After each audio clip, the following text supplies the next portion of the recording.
From KUNC and the NPR network, this is In The NoCo. I'm Erin O'Toole. If you're like me, you've gotten more than one alert over the years saying your mobile phone or your favorite tablet or piece of software is being put out to pasture. It's that moment when the tech company behind the product is no longer supporting or updating the technology. And that's often when you're forced to buy a newer and more expensive version. A Colorado consumer group says this is unfair, and they want consumers to have a say. The group, called KUNC, argues that consumers deserve ongoing support for a product they purchase. And the advocates say if tech companies won't listen, they'll ask lawmakers to enforce it through legislation. Michael Booth is a reporter for the Colorado Sun who wrote about this issue recently. And he even attended a mock funeral in which activists created headstones and read eulogies for older devices and operating systems like Amazon Kindle and Windows 10. He spoke with me about the ideas behind this movement and what he saw at that mock funeral.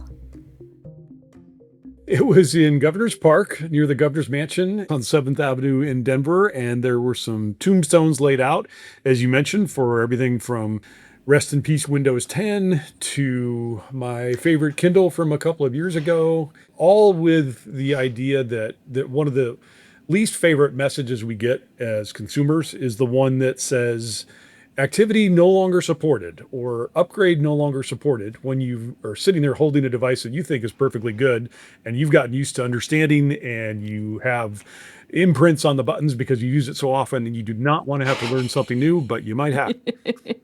Right, and shell out a bunch of money for something new. Exactly. Or if you're in my family where I'm the last one to be allowed to get the cell phone upgrade on the family plan, I've got the, phone where all my patterns are burned into it, and I want them to support it as long as possible before they let me have the upgrade. So Absolutely. I feel that.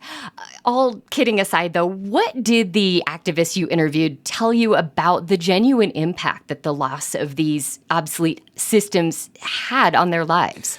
if you talk about just in terms of volume, we're talking about millions, hundreds of millions of pounds, up to billions of pounds of potential waste.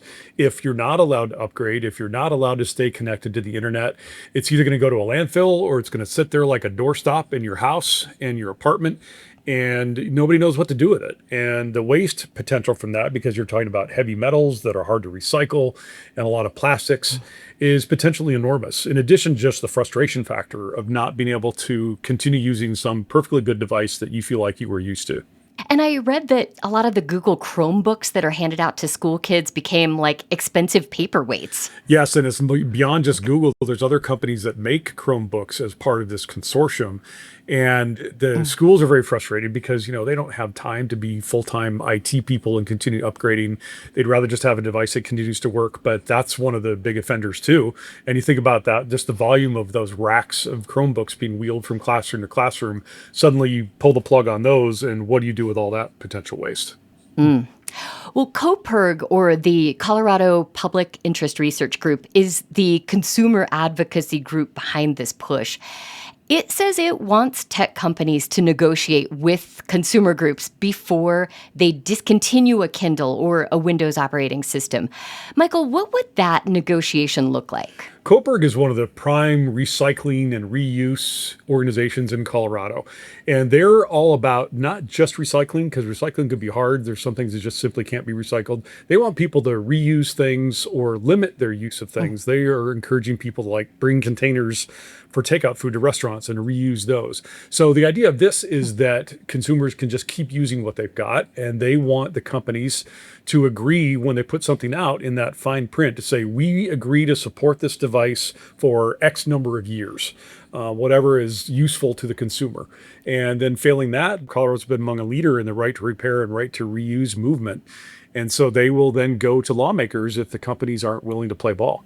And is there a legal precedent for that kind of mandate? Absolutely. Colorado has been among the first states in the country to do this in other fields. One of the primary fields that they started doing it again, starting back in 2022, 2023, was passing laws in favor of farmers and ranchers who wanted to update John Deere equipment and other farm equipment that is increasingly based on software and proprietary information. And Deere and other companies would say, can't repair that anywhere except one of our authorized shops, and it's going to cost you a lot of money.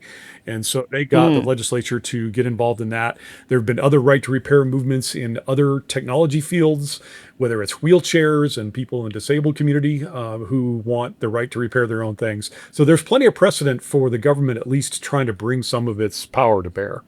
I wonder what consumer advocates say would be a reasonable point to stop supporting software. I mean, at what point is it silly not to let Windows 95 die off, even assuming I can still power up a computer that runs Windows 95? You can make the argument, hey, it's a free market. If you didn't want that device to stop at some point, you shouldn't have bought it in the first place. Or, it's still consumer choice. We as the company are constantly upgrading the functions, and everybody loves what they've got in their iPhone or their laptop, so why complain? But that has to be balanced against this question of worldwide resources and the fact that creating new heavy metals and finding and mining new heavy metals is a very environmentally intensive process. There are costs with producing all of this. There are costs of trying to recycle all of it. And there's got to be a way to find more of a balance. And especially for lower income consumers or consumers who are just starting out, who would like to stretch their use for a couple more years, it seemed like there should be some reasonable numbers of years available to negotiate. Well, Google, Apple, Amazon, Microsoft, these are billion-dollar corporations. Making new versions of their hit products is part of their business plans. Won't tech companies just wave off these complaints pretty easily? It's certainly possible. They have a huge amount of power in our lives, and they spend a huge amount of money lobbying for things that they need at local and national legislatures. But they're also under a lot of pressure for other things, whether it's AI and how AI is used, surveillance, how Facebook uses our personal information, any of the social media companies. And so there are some pressure points that consumers can bring to bear in the organizations like Coperg that support them, where they found success in the past. And so if the companies are smart, they might be able to use some of these as a negotiating tool in the other issues that face them. Well, briefly, Michael, what happens next with this consumer campaign? They are going to continue to reach out to the big companies and say, hey, do you want to talk? And if that doesn't work, then they will start drafting bills with friendly legislators who are interested in the environment and interested in recycling and who have had success passing right to repair before, and start talking about some language that at the very least could help people be more serious at the negotiating table. That's Michael Booth of the Colorado Sun. We'll have a link to his story about consumers pushing for longer support for their technology, as well as his coverage of the right to repair John Deere farming equipment in our show notes and at KUNC.org. While you're there, you can also catch up with episodes of In The NoCo you might have missed, like our recent conversation about Colorado reaching a notable clean energy milestone. Find all our interviews at KUNC.org or in our feed on your favorite podcast app. That's it today for In The NoCo. I'm Erin O'Toole. Thanks so much for listening.